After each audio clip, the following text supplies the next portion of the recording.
अंगार है हम, ललकार है हम, ज्वाला है हम, बैंग बैंग है हम, banging their way against glory, for glory.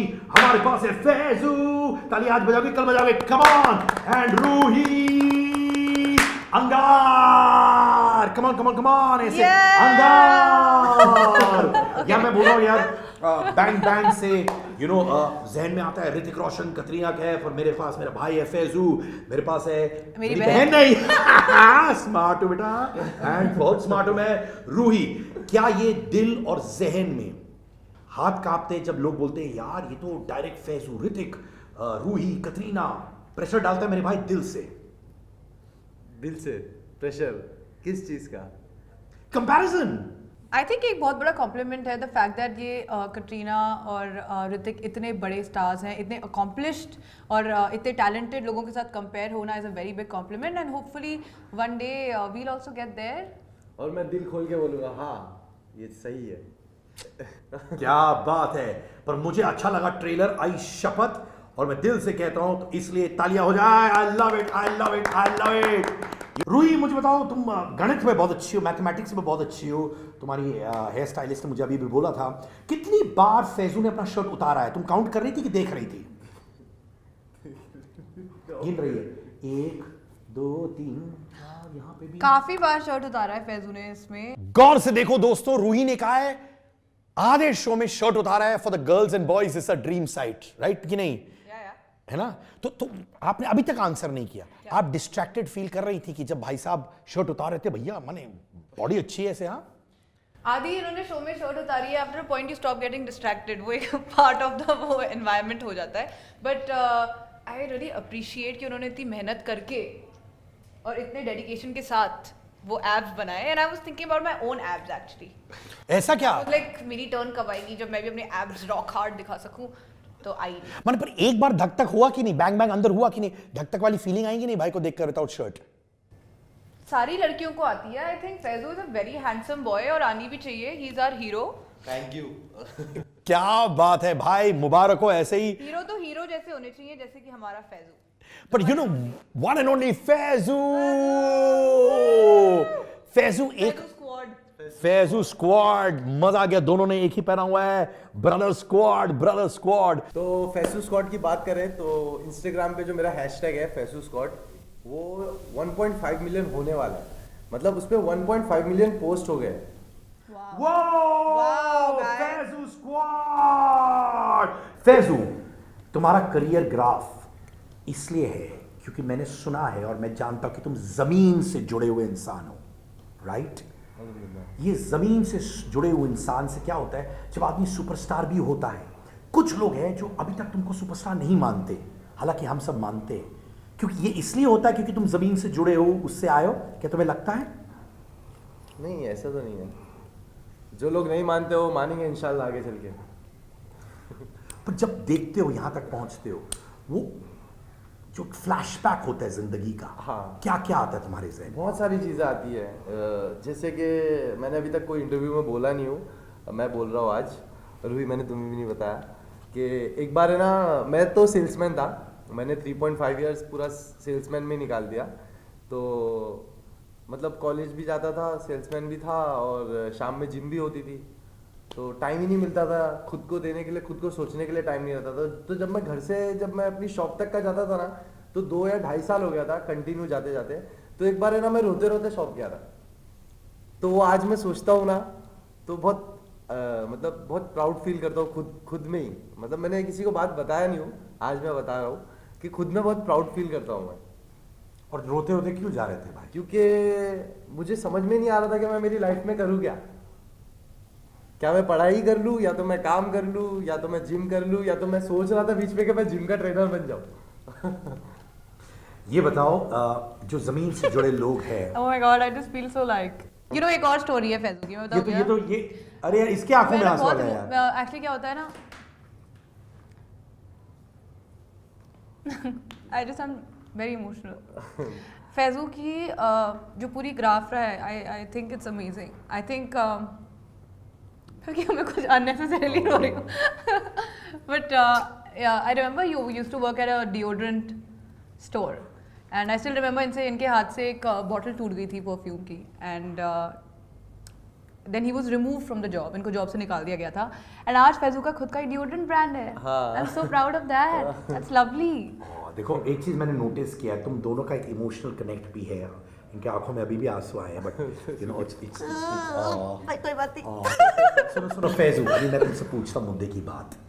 इतनी पॉपुलैरिटी है, जब भी मैं तुमसे मिलता हूँ मैं वापस ये यूज़ कर रहा हूँ, तुम बड़ी ज़मीन से जुड़े हुए इंसान हो. तुम बोलो, तुम सिंपल हो. जो लोग तुम्हें करीबी तौर से जानते कहते कि यार बड़ा बहुत सिंपल बंदा है. बट एक सेगमेंट है फैजू भाई जो तुमको मिसअंडरस्टैंड करता है. और वो क्यों होता है ऐसे? जब मैं तेरे से बोलता हूँ मुझे लगता है ये तुम्हारे लगता है गले मिल लूँ और बोलूँ यार भाई मैं हूँ तेरे लिए मैं खड़ा हूँ. हाँ वो लोग है वैसे है, बहुत है. और मैं यही सोचता हूँ कि वो लोग भी एक दिन समझेंगे मुझे इंशाल्लाह, और उन्हें भी लगेगा कि जैसा वो सोचते हैं मेरे बारे में वैसा नहीं. पर जब होता है तो तुम्हें तकलीफ होती है जब कोई तुम्हें मिसअंडरस्टैंड करता है? क्योंकि नहीं, तकलीफ नहीं होती है, मैं खुश होता हूँ, क्योंकि भले बुरी बात हो मेरे बारे में मगर बात तो हो रही है, और अगर बात हो रही है तो फिर इंशाल्लाह वो मुझ पे है कि मैं वो बात को किस तरीके से सही कर दूँ.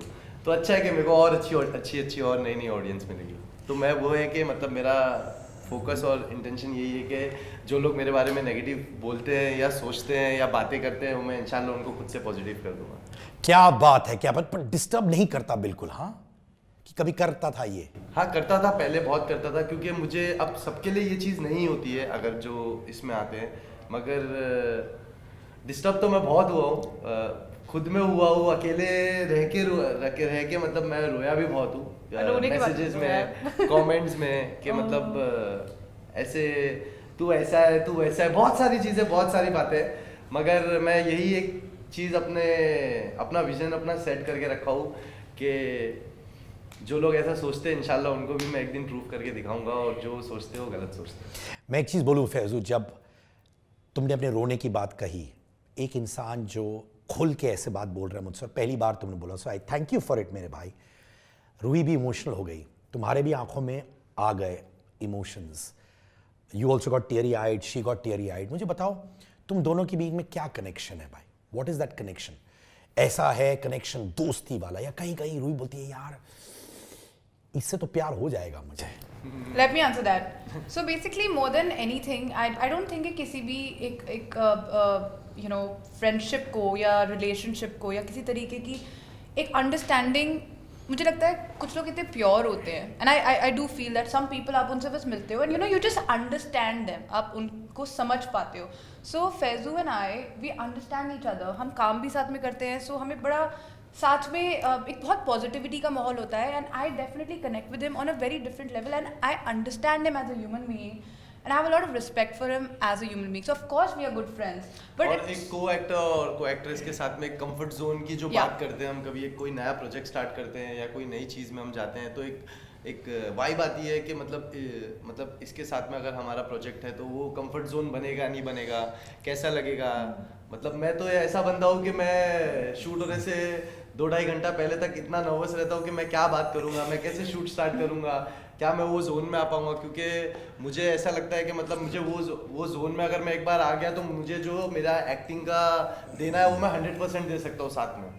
तो जब मैं रूही के साथ में जब मिला, जब हम लोगों ने स्टार्ट में फर्स्ट प्रोजेक्ट किए, सेकंड प्रोजेक्ट किए, मतलब वो कभी मेरे को जोन आया ही नहीं कि मतलब ये बंदी के साथ में मैं अपना कंफर्ट जोन बनाऊँ. it was just there. पर एक चीज मैं बोलूं, मैं जब तुम दोनों की ट्यूनिंग देखता हूं डिजिटल पर, प्रोमोज ऑफ बैंग मैग में, जनरली मुझे कहीं लगता है यार इनकी केमिस्ट्री इतनी सॉलिड है यार, maybe they are boyfriend girlfriend to be honest. हाँ No, we're not. You not, but कहीं एक दूसरे पर दिल कभी आया at any point of time? क्योंकि इतनी प्यारी बॉन्ड है आप दोनों की. देखो मुझे Faizu actually you know he actually gives me a very good friend का वाइब, जिसके साथ काम करने में बहुत मजा आता है. A girl and a boy can be friends, it doesn't always have to be that way. इसको तो भी तो जवाब देने दो ये. हाँ, मैं भी तो यही जवाब दूंगा कि एक लड़का और एक लड़की दोस्त भी हो सकते हैं. Yes. और जो कि लोग मानते भी है इस चीज़ को, और लोग रूही का नेचर भी जानते हैं कि रूही किस मिजाज की लड़की है, लोग मेरा भी नेचर जानते हैं कि मैं किस मिजाज का लड़का हूँ. तो यू नो जब टिकटॉक बैन हुआ था राइट, तुम इतने बड़े मुकाम पे थे, हालांकि इंस्टा में भी बिग हो, कहीं तुम्हें रुकावटें लगी और तुम्हें लगा ऐसा क्यों हुआ? और बहुत से लोगों को जो आमदनी होती है उनकी भी रुक गई थी टिकटॉक की वजह से। क्या हुआ था तुम्हारे जहन में उस जमाने में जब ये हुआ था? मैं टिकटॉक बैन होने से पहले मैं ऑलरेडी एक बार बैन हो चुका था 8 महीने पहले टिकटॉक से ही। मैं लंदन में था और उस वक्त मैंने 4 वीडियोस बनाया था और मैंने अपलोड किया था एयरपोर्ट पे ही। और जब मैं मैनचेस्टर पहुंचा और अपने रूम में पहुंचा तो मैंने देखा कि उस वीडियो पे लाइक कितनी गई। तो बस जैसे ही खोला तो वो बहुत ज़्यादा एक्सप्लोर हो गई थी वीडियो और वो लॉग आउट हो गया, टिकटॉक लॉग आउट हो गया। तो मुझे कुछ समझ में नहीं आया, तो मैंने मेरी टीम से कॉल करके बात किया तो उन्होंने कहा कि कुछ प्रॉब्लम हो गई है और कुछ वीडियोस बन गई है, तो अभी उससे बहुत प्रॉब्लम क्रिएट हो गई है, तो टेम्परेरी आपका अकाउंट बैन है। तो उस वक्त मुझे लगा कि हाँ टेम्परेरी बेस पे है, इंशाल्लाह ठीक हो जाएगा 2-4 दिन में।